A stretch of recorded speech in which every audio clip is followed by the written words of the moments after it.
आज हम उस भाषा के बारे में बात करने जा रहे हैं जिसमें आयुर्वेद लिखा गया था।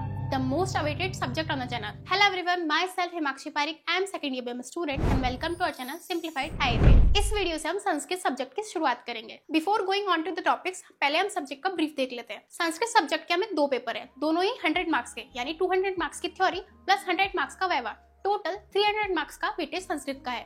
फर्स्ट पेपर में ग्रामर या व्याकरण पूछा जाता है। सेकंड पेपर में 2 पार्ट्स है। पार्ट ए में निरुक्ति, पर्याय, परिभाषा, अष्टांग हृदय, सूत्र स्थान एंड पंचतंत्र की कहानियां हैं एंड पार्ट बी में आयुर्वेद इतिहास है। आज के वीडियो में हम पेपर 1 का टॉपिक 1 देखने जा रहे हैं, जो कि संस्कृत वर्ण परिचय है। सो इंडेक्स इज संस्कृत वर्ण परिचय के अंदर पहला माहेश्वरी सूत्र, सेकंड उच्चारण स्थान, थर्ड बाह्य प्रयत्न, फोर्थ अभ्यंतर प्रयत्न। वीडियो में आगे बढ़ने से पहले हम वर्णों के बारे में जान लेते हैं। हम मुख से जिन ध्वनियों का उच्चारण करते हैं उन्हें वर्ण अथवा अक्षर कहते हैं, जो 2 प्रकार के होते हैं, स्वर और व्यंजन। स्वर व ध्वनियां होती है जो बिना किसी अन्य ध्वनि के बोली जा सकती है। फॉर एग्जाम्पल अ, ई, उ एक्सेट्रा। आप जब इन्हें बोलते हैं तो आप पाते हैं कि कोई अन्य ध्वनि नहीं आ रही है। स्वरों की संख्या 9 होती है और इन्हें अच भी कहा जाता है।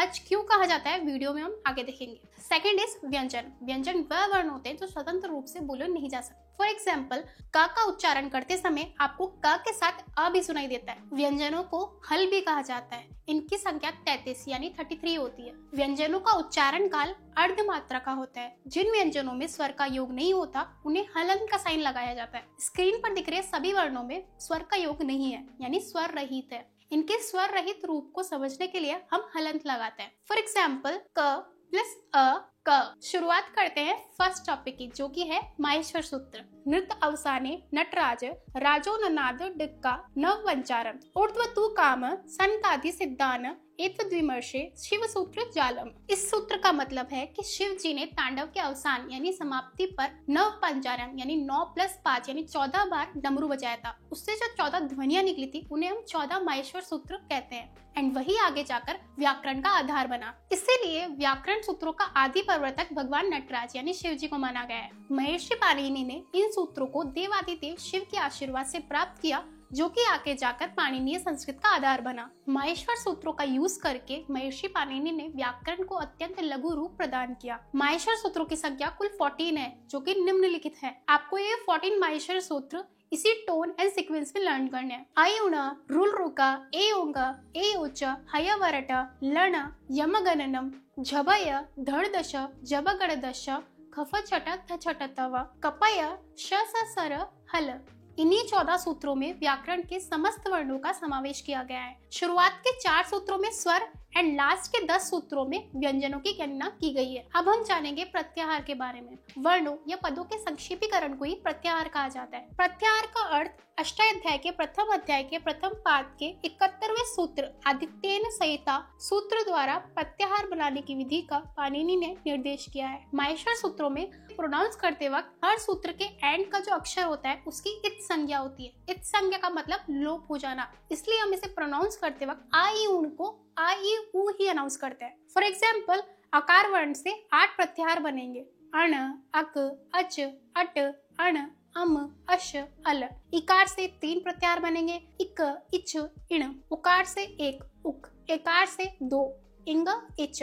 ऐसे करके कुल 41 प्रत्याहार हुए और 2 अन्य प्रत्याहार भी बताए गए हैं। एक प्रत्याहार उणादि से यमगंधांग से यम प्रत्याहार, एक वार्तिक से चयोदित्य शरीर पुष्कर साधे से बनता है। इस प्रकार कुल 43 प्रत्याहार हो जाते हैं। नेक्स्ट टॉपिक इज उच्चारण स्थान। उच्चारण स्थान को समझने से पहले हम स्वर एंड व्यंजन के भेदों को देख लेते हैं। तो पहला है स्वर के भेद। उच्चारण काल एवं मात्रा के आधार पर स्वर के 3 भेद बताए गए हैं, ह्रस्व, दीर्घ, प्लुत।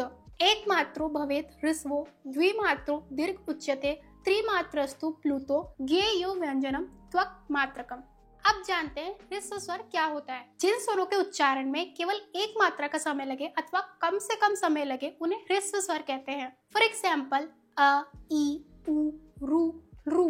इनकी संख्या 5 होती है। इनमें कोई अन्य स्वर या वर्ण मिश्रित नहीं होता, इसलिए हम इन्हें मूल स्वर भी कहते हैं। इसलिए अगर आपसे कोई एमसीक्यू में पूछ ले कि मूल स्वर कितने होते हैं तो आपको 5 टिक करना है, एंड स्वर कितने होते हैं ये पूछ लिया जाए तो आपको 9 टिक करना है। सेकंड इज दीर्घ स्वर। जिन स्वरों के उच्चारण में ह्रस्व स्वर की अपेक्षा 2 गुना समय लगे अर्थात 2 मात्राओं का समय लगे उन्हें दीर्घ स्वर कहते हैं। फॉर एग्जाम्पल, आ, ई, रु, रू, ए, ओ, आई, औ।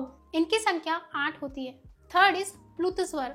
जिन स्वरों के उच्चारण में दीर्घ स्वर से भी अधिक समय लगे उन्हें प्लुत स्वर कहा जाता है। इनके उच्चारण में 3 मात्राओं का समय लगता है। प्लुत का ज्ञान कराने के लिए 3 अंक स्वर के आगे लगाया जाता है। इनका यूज अधिकतर वैदिक संस्कृत में किया जाता है। फॉर एग्जाम्पल A3, E3 इत्यादि। A3 का मतलब है आ के अंदर 3 मात्राओं का उच्चारण काल है। नेक्स्ट है व्यंजनों के भेद। उच्चारण की भिन्नता के आधार पर व्यंजनों को 3 भाग में विभाजित किया गया है, स्पर्श, अंतस्थ, ऊष्म। पहला है स्पर्श।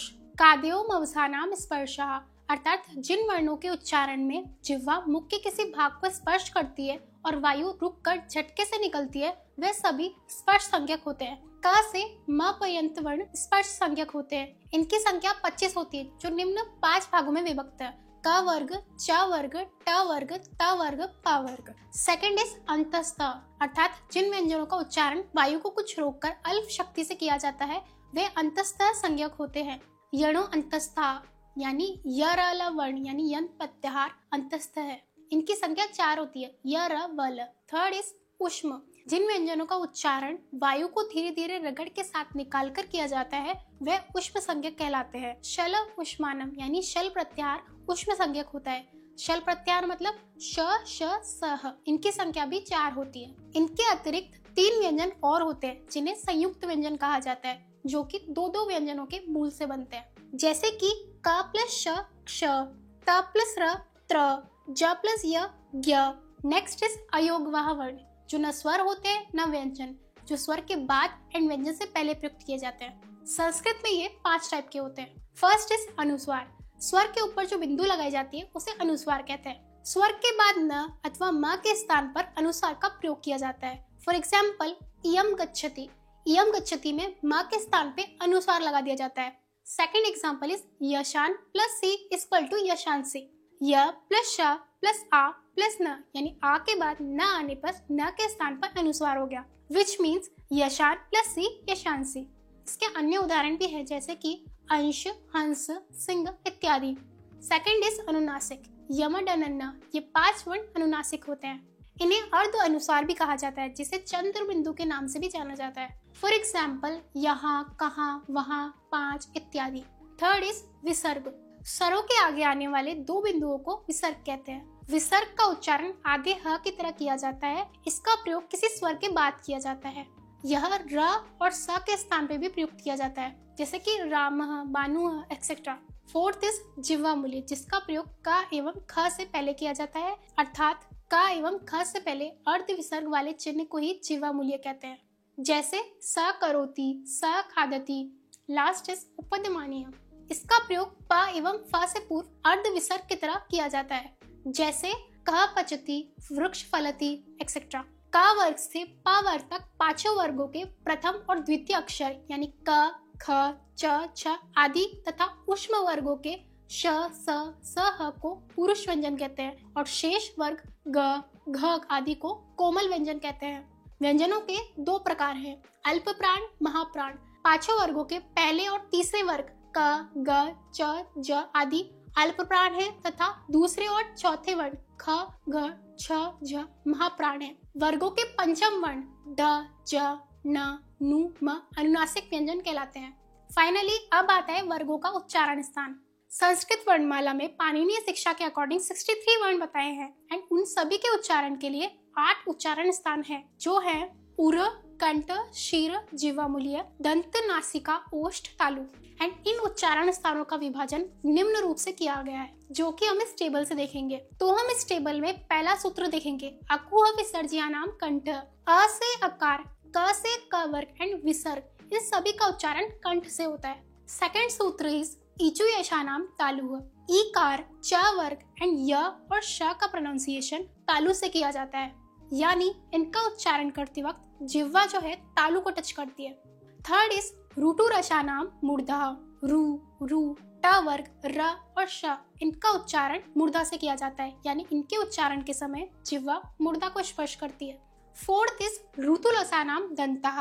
रू, ट वर्ग, ल और स का उच्चारण दंत से किया जाता है, यानी इनके उच्चारण के समय जिह्वा दंत को स्पर्श करती है। फिफ्थ इज उपमादनीयानाम ओष्ठो, यानी उ, प वर्ग, तथा उपधमानीय वर्ण का उच्चारण ओष्ठ से किया जाता है, यानी इन वर्णों का उच्चारण करते समय ओष्ठ पास में आ जाता है।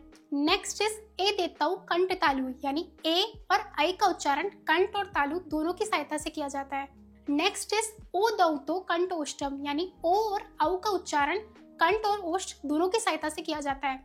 नेक्स्ट इज जिह्वा मूल्य से जिह्वा मूलम, यानी का और खा का उच्चारण जिह्वा मूल से होता है। नाइन्थ इज वकारस्य दंतोष्टम, यानी व का उच्चारण दंत और ओष्ठ दोनों की सहायता से किया जाता है, यानी व का उच्चारण करते समय जिह्वा दांतों को स्पर्श करती है और ओष्ठ भी कुछ मुड़ते हैं।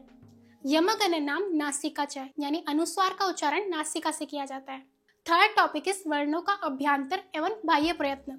वर्णों के उच्चारण करने की चेष्टा को प्रयत्न कहते हैं। प्रयत्न दो प्रकार के होते हैं, अभ्यांतर प्रयत्न, बाह्य प्रयत्न। पहला है अभ्यांतर प्रयत्न। अभ्यांतर यानी भीतर। अभ्यांतर प्रयत्न का मतलब उस चेष्टा से है जो उच्चारण के पहले मुख के अंदर ही होती है। अभ्यांतर प्रयत्न 5 प्रकार का होता है, स्पृष्ट, ईषद स्पृष्ट, विवृत, ईषद विवृत, संवृत। स्पृष्ट, इस अभ्यांतर प्रयत्न में जिह्वा तालु, मूर्धा और दंत जैसे उच्चारण स्थानों को स्पर्श करती है, इसलिए इसे स्पृष्ट कहते हैं। स्पृष्ट प्रयत्नम स्पर्शानाम, इसमें क से लेकर म तक के वर्ण आते हैं। Second is ईषद स्पृष्ट। ईषद का मतलब थोड़ा, स्पृष्ट का मतलब छुआ गया। ईषद स्पृष्टम अंतस्थानम, इस प्रयत्न में जिह्वा थोड़ा उच्चारण स्थान को स्पर्श करती है, इसमें यण प्रत्याहार या अंतस्थ वर्ण आते हैं। Next is विवृत। विवृत यानी खुला हुआ। सूत्र है विवृतम स्वरानाम, इस प्रयत्न के उच्चारण में मुंह खोलना पड़ता है, यह प्रयत्न स्वरों का होता है। Fourth is ईषद विवृत। ईषद यानी थोड़ा, विवृत यानी खुला हुआ, इसका सूत्र है ईषद विवृतम उष्मानम, इसके उच्चारण में जिह्वा को थोड़ा कम उठाना पड़ता है। शल प्रत्याहार या उष्म वर्णों का प्रयत्न ईषद विवृत होता है। Last is संवृतम। संवृतम का अर्थ है ढका हुआ या बंद, इसका सूत्र है ह्रस्वस्य अवर्णस्य प्रयोगे संवृतम, इसका उच्चारण करते समय वायु का मार्ग बंद रहता है। उच्चारण अवस्था में ह्रस्व अ का प्रयत्न संवृत होता है। एक बार टेबल से अभ्यांतर प्रयत्न का रिवीजन कर लेते हैं। स्पृष्ट, का से म तक के वर्ण। ईषद स्पृष्ट, यण प्रत्याहार या अंतस्थ वर्ण। विवृत स्वर। ईषद विवृत, शल प्रत्याहार या ऊष्म वर्ण। संवृत ह्रस्व। नेक्स्ट इज बाह्य प्रयत्न। मुख से जब वर्ण बाहर निकलने लगते हैं उस समय उच्चारण की जो चेष्टा होती है उसे बाह्य प्रयत्न कहते हैं। बाह्य प्रयत्न 11 प्रकार के होते हैं, विवार, संवार, श्वास, नाद, घोष, आघोष, अल्पप्राण, महाप्राण, उदात्त, अनुदात्त, स्वरित। फर्स्ट विवार, इसमें कंठ विस्तृत होता है। सेकंड संवार, इसमें कंठ संकुचित होता है। श्वास, कंठ से आवाज तेजी से निकलती है। नाद, कंठ से नाद स्वरूप के वर्ण अनुस्वन होना। घोष, उच्चारण करते समय प्रतिध्वनि आती है। अघोष, उच्चारण करते समय प्रतिध्वनि नहीं आती है।